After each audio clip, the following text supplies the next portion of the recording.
सुप्रभातम बच्चों, प्रातः वंदनम। मैं ओम प्रकाश भाटी आपका हार्दिक स्वागत एवं अभिनंदन करता हूँ। कल अपन ने जो सूची पर्यावरण पाठ था उसके अभ्यास प्रश्न किए थे और उस अभ्यास प्रश्न के बाद में योग्यता विस्तार में अपने जो ग्रामर का टॉपिक है उसके अंदर समास प्रकरण आया हुआ है। तो मैं प्रथम पाठ के पीछे जो ग्रामर है उसी का जो समास प्रकरण है वो मैं आपको आज पढ़ाऊंगा, उसके बारे में मैं आपको समझाऊंगा। तो आप ध्यान पूर्वक इन सब बातों को सुनेंगे और समझेंगे। बोर्ड की दृष्टि से समास के आपके 4 क्वेश्चन बनेंगे, जिसमें समास विग्रह करते हुए समास का नाम और समास बनाते हुए समास का नाम लिखना है बच्चों। तो आप इनको ध्यानपूर्वक पढ़ेंगे। आपको मैं एक बार बता देता हूं, सूची पर्यावरण पाठ है, इसके अंदर देखो अपन ने अभ्यास प्रश्न के जस्ट नीचे ही योग्यता विस्तार के अंदर समास प्रकरण है। तो इसके बारे में अपन समझेंगे। समास क्या होता है, समास की उत्पत्ति कैसे हुई है, समास के कितने भेद है और इनकी जो बेसिक जानकारी है वो मैं आपको समझा रहा हूं। तो आप इसको ध्यानपूर्वक सुनेंगे और समझेंगे। जिस किसी विद्यार्थी को समझ में नहीं आए वो कमेंट लिख के भेजेगा, आपको मैं समझाऊंगा। आपको ये आराम से समझ में आ जाएगा, मैं आपको समझाने की पूरी कोशिश करूंगा। तो विद्यार्थियों, आज अपन पढ़ेंगे समास प्रकरण।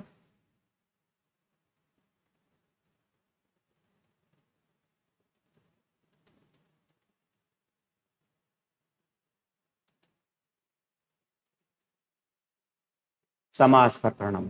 अब देखो, ये जो समास प्रकरण है, इस समास प्रकरण के अंदर सबसे पहले तो आपको ये पता होना चाहिए कि ये समास शब्द बना कैसा है। इस समास की उत्पत्ति, जो ये समास शब्द है, इसकी उत्पत्ति कैसे हुई, समास शब्द की उत्पत्ति किस प्रकार से हुई है, आराम से एक एक चीज को आपको समझना है।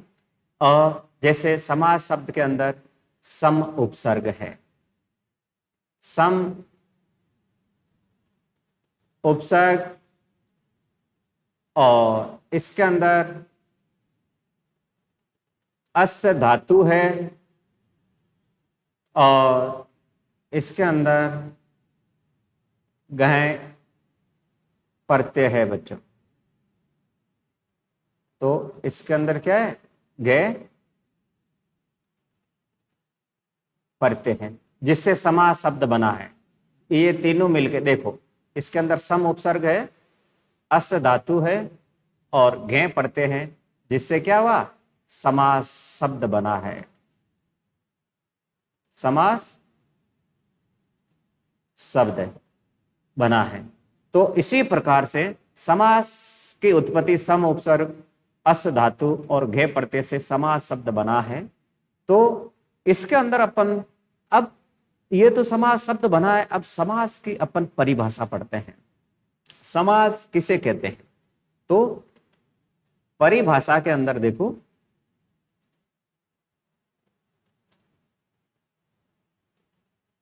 परिभाषा अपन संस्कृत के अंदर इसकी छोटी सी परिभाषा है, आप सभी को याद हो जाएगी। सिर्फ इतना ही ध्यान रखना है, सम सनम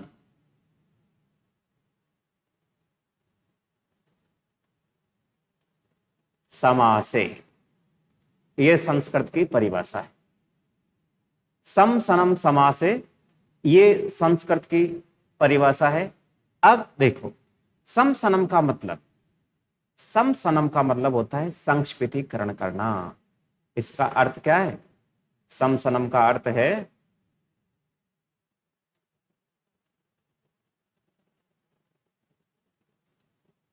संक्षेपीकरण।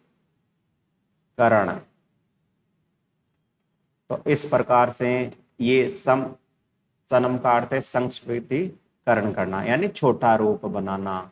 इसका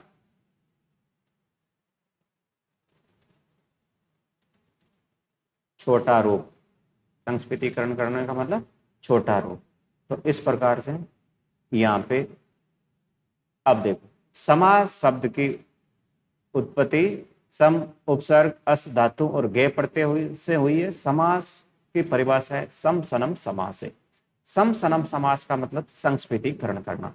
अब इसका देखो, इसका अर्थ दो या दो से, यहाँ पे इसकी परिभाषा में हिंदी में लिख देता हूं। समास किसे कहते हैं?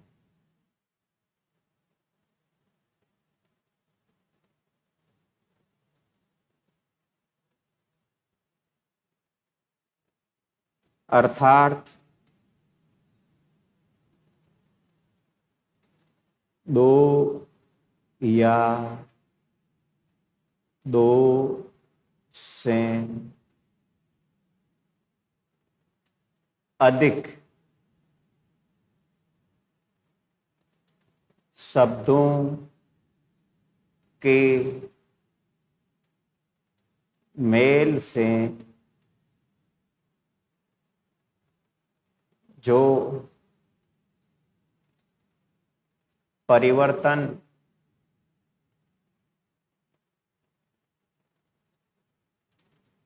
होकर संक्षेप शब्द बनता है उसे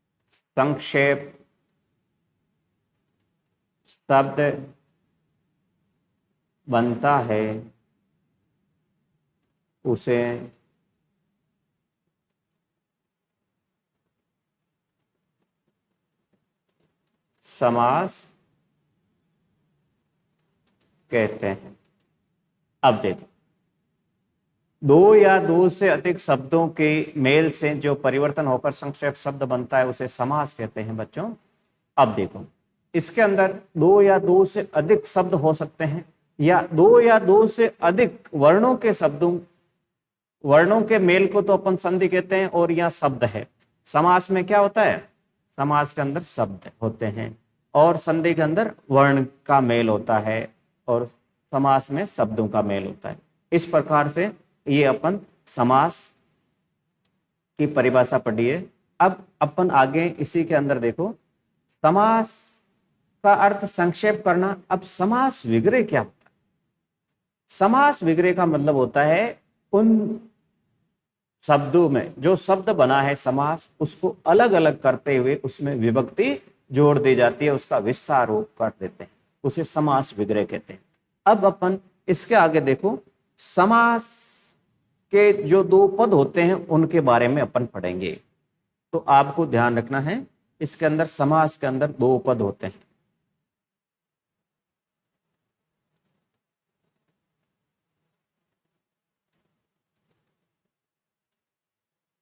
समास में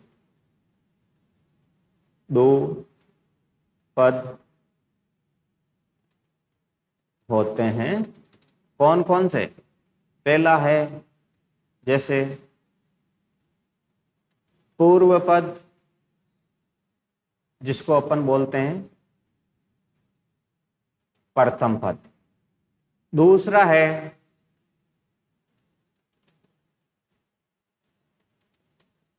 उत्तर पद, जिसे अपन, उत्तर पद का मतलब बाद वाला पद, बाद वाला पद। तो समास के अंदर दो पद होते हैं, एक तो होता है पूर्व पद, एक होता है उत्तर पद। तो अपन ये जो दो पद है यही इंपॉर्टेंट है अपन के। पूर्व पद का मतलब जो पहले आने वाला शब्द है उसे पूर्व पद, प्रथम पद कहते हैं, और जो बाद में आने वाला है उसे उत्तर पद कहते हैं। यही समास के दो पद है। उसी प्रकार से अब अपन देखो समास के जो भेद है उसके बारे में पढ़ेंगे। समास कितने प्रकार के होते हैं, तो इसी को ध्यान में रखते हुए अपन पढ़ेंगे।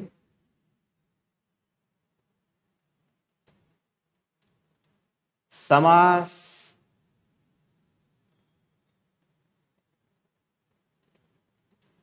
सामान्यतः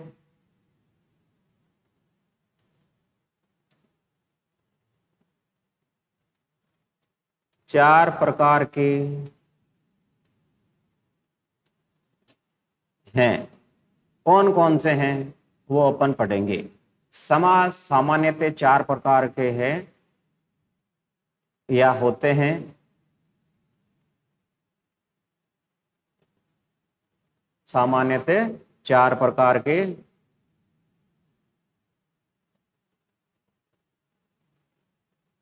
चार प्रकार के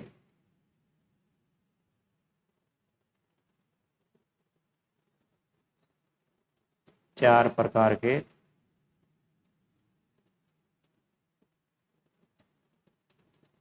होते हैं। कौन कौन से हैं उसके अंदर देखो। सबसे पहला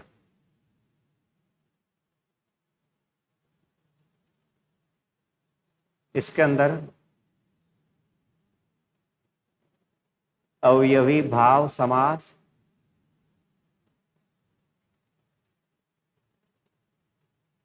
अवयवी भाव समास। दूसरा है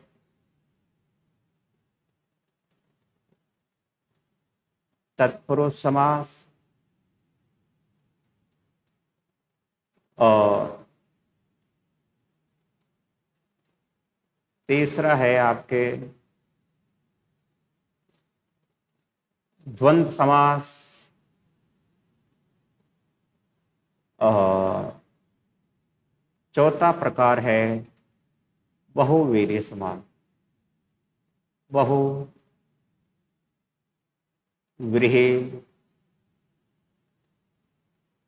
समास।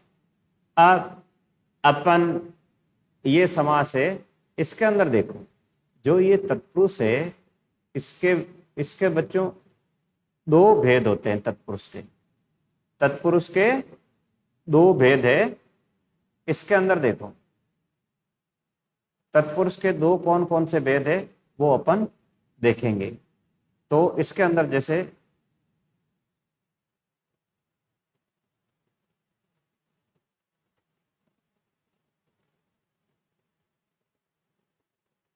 तत्पुरुष के दो भेद अपन पढ़ेंगे। इसके अंदर जैसे तत्पुरुष का भेद ऐसे अपन मान लें, जैसे एक तो है इसके अंदर कर्मधारय समास,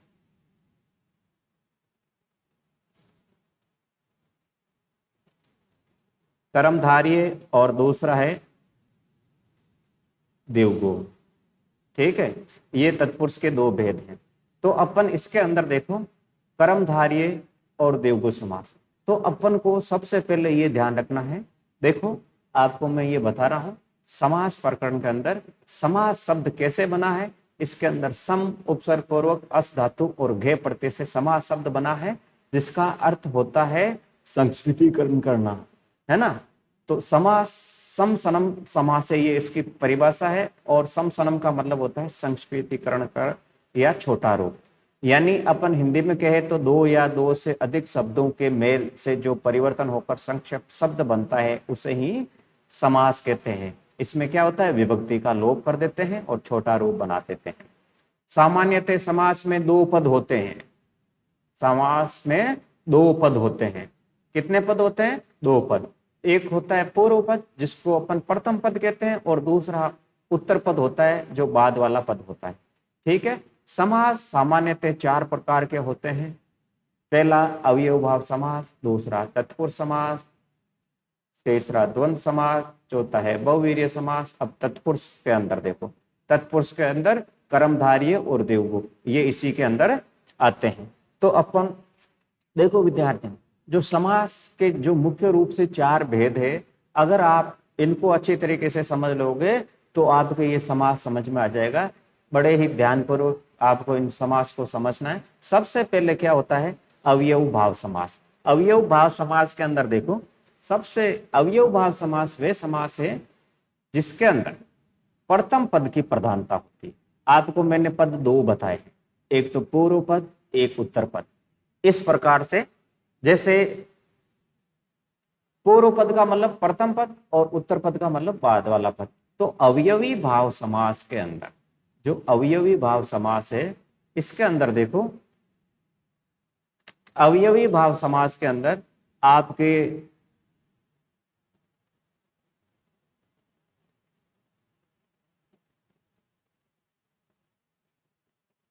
अवयवी भाव समास के अंदर अपने जो प्रथम पद है वो प्रधान होता है। अवयवी भाव समास के अंदर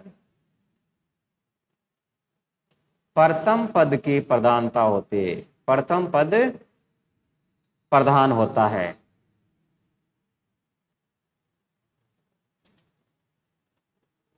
प्रधान होता है। अब देखो मैं यहां आगे लिख देता हूं दूसरे पेज पे, यानी पहला, इनकी परिभाषा अपन मैं आपको बता रहा हूं।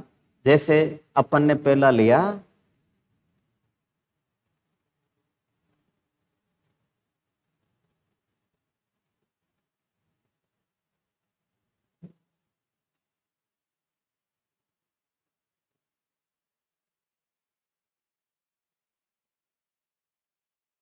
हाँ, ये पेज है, इसके अंदर देखो सबसे पहले अपन ने यहाँ पे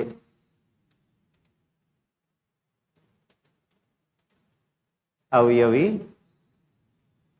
भाव समास, इसके अंदर क्या होता है, प्रायण पूर्व पद प्रधान, प्रायण पूर्व पद प्रधान होता है इसमें, यानी पहले वाला, यानी जिसमें पूर्व यानी प्रथम पद की प्रधानता हो। पूर्व का मतलब पहले वाला, इसको जैसे प्रथम पद, पहले आने वाला पद की प्रधानता हो, उसे अपन अवयव भाव समास कहते हैं। अवयव भाव समास में अवयव शब्द होता है और ये नपुंसकलिंग एक वचन में होगा। अभी मैं आपको ये शॉर्ट में बता रहा हूं, अवयवी भाव समास वे समास है जिसमें प्रथम पद की प्रधानता होती है। दूसरा तत्पुरुष समास,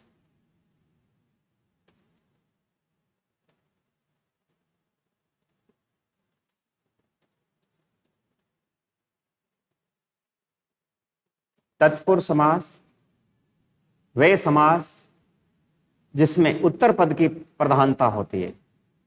तत्पुरुष समास में उत्तर पद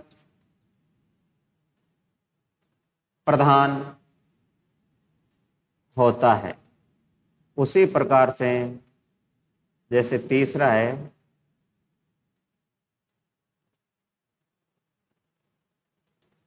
द्वंद्व समास, दोनों पद प्रधान होते हैं, दोनों पद प्रधान, यानी द्वंद्व समास में दोनों पद प्रधान होते हैं। और लास्ट के अंदर है अपने बहुवीर्य समास, बहुवीर्य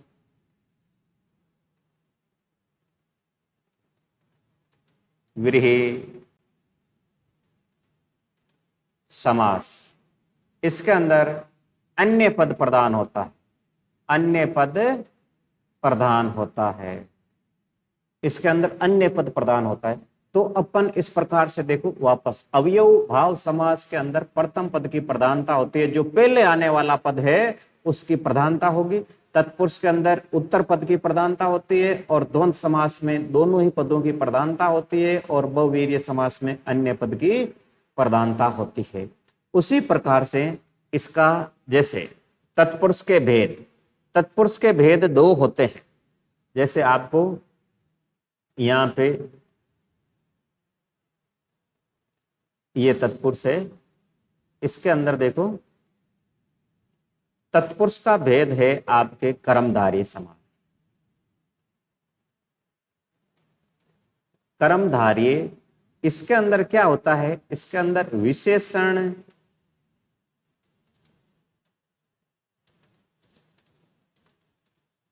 विशेष्य उपमेय उपमान और कर्मधारय का भेद, जैसे देवगु समास, कर्मधारय का है देवगु समास। इसके अंदर क्या होता है, जो प्रथम पद होता है, प्रथम पद उसके अंदर क्या होती है, संख्या, गिनती के रूप में। और जो दूसरा पद होता है इसका, जैसे प्रथम पद और उत्तर पद, उत्तर पद में संज्ञा होती है। संज्ञा का मतलब किसी व्यक्ति, वस्तु, स्थान, नाम। तो ये देखो, आपको मैं ये बता रहा हूं कि समास प्राय सामान्यतः 4 प्रकार के होते हैं। अवयवी भाव समास, जिसमें प्रथम पद की प्रधानता होती है, उसे अवयवी भाव समास कहते हैं। तत्पुरुष, जिसमें उत्तर पद की प्रधानता होती है, उसे तत्पुरुष कहते हैं। द्वंद्व समास, जिसमें दोनों पदों की प्रधानता होती है। और बहुवीर्य समास, जिसमें अन्य पद की प्रधानता होती है। अब तत्पुरुष का भेद है कर्मधार्य, जिसे विशेषण विशेष्य या उपमेय उपमा के तौर पे अपन समझेंगे। और देवगु समास है, जिसमें प्रथम पद होता है वो संख्या, गिनती के रूप में होता है। और दूसरा उत्तर पद जो बाद वाला होता है वो संज्ञा है। संज्ञा का मतलब किसी व्यक्ति, वस्तु, स्थान, नाम को नाम आएगा बाद में। तो इस प्रकार से ये समास के सामान्य परिचय अपन ने ये पढ़े हैं। अब देखो, आपको मैं इस समास के अंदर देखो, सबसे पहले आपको अपने पुस्तक के अंदर आपको इसको समझना है। जैसे समास की परिभाषा है सम सनम समासे, अच्छी तरीके से आपको ध्यान रखना है। इसके अंदर देखो, इसके अंदर सम सनम समासे लिखा हुआ है।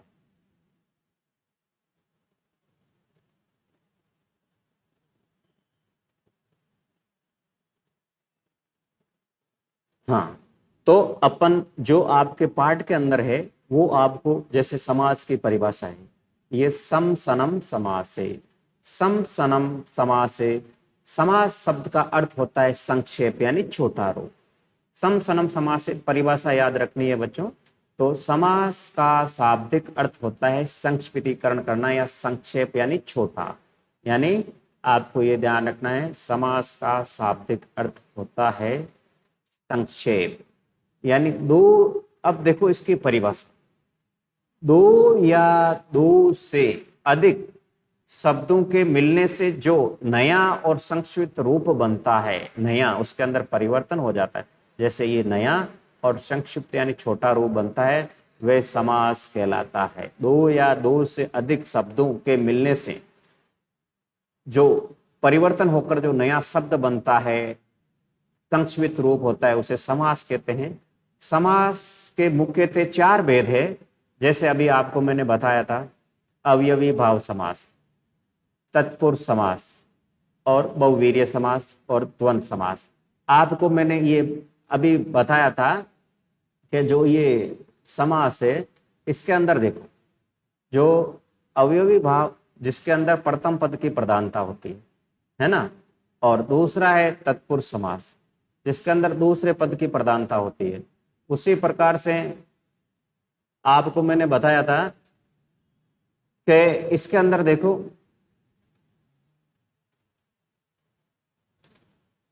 यानी अवयवी भाव समास के अंदर, इसके अंदर देखो जहां पे अवयव प्रथम पद की प्रधानता, प्रथम पद प्रधान, और दूसरा है इसके अंदर तत्पुरुष समास।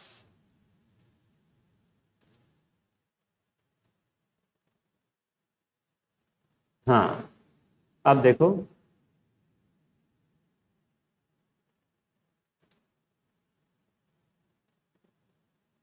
यानी तत्पुरुष का मतलब होता है जिसमें दूसरे पद की प्रधानता हो। हाँ, तो तत्पुरुष का मतलब जिसमें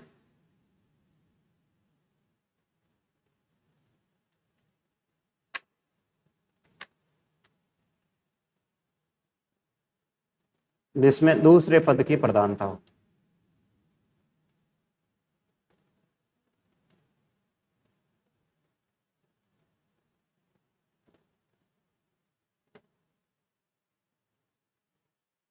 यानी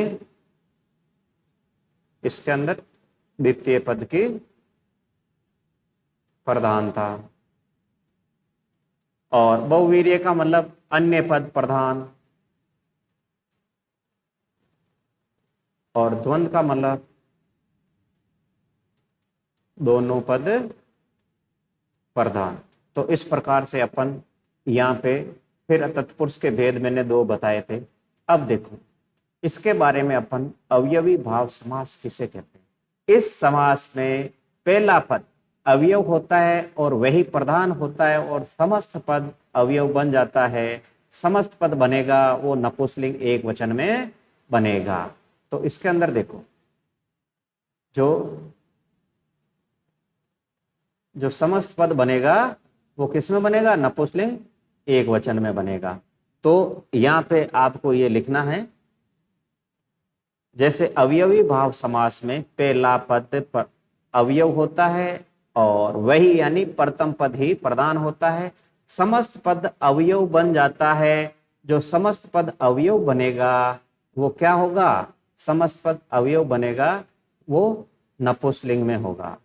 ठीक है, तो यहां पे आपको ऐड करना है जो समस्त पद बनेगा वो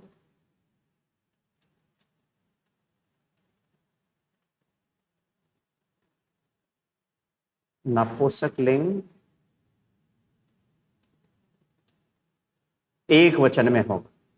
तो ध्यान रखना है, इसके अंदर देखो मैं यहां लिख रहा हूं नपुंसकलिंग एक वचन में होगा ये।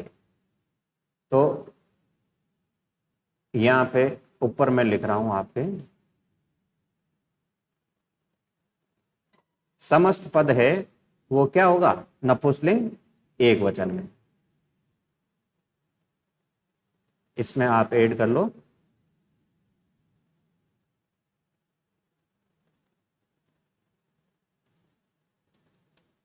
नपुंसकलिंग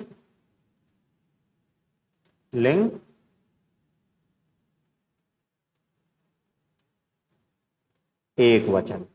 ठीक है बच्चों, तो यहां पे देखो अवयव में पहला पद अवयव यानी वही का मतलब प्रथम पद ही प्रधान होता है और समस्त पद जो बनेगा समास बनेगा वो अवयव बन जाता है, यानी वो नपुंसकलिंग एक वचन में ही बनेगा।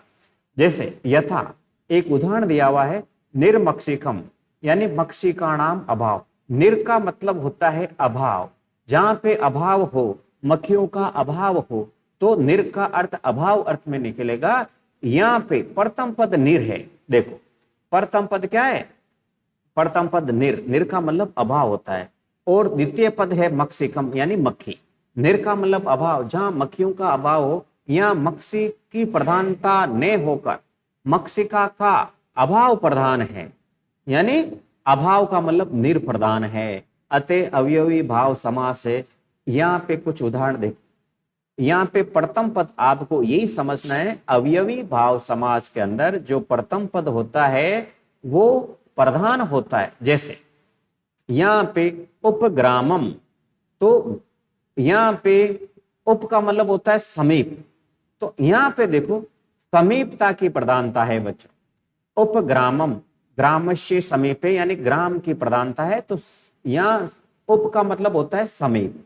उप किस अर्थ में आया, समीप अर्थ में आया है।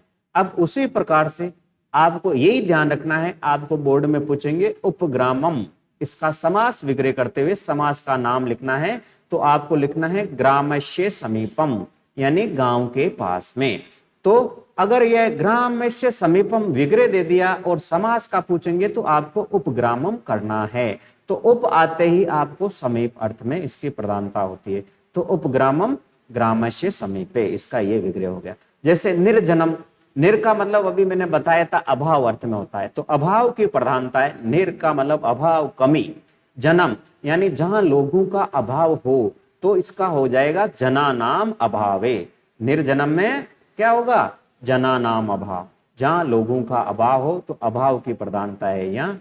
और उसी प्रकार से अब जैसे अनुरतम, अनुरत, अनु का मतलब होता है पश्चात, तो यहाँ पश्चात की प्रधानता है।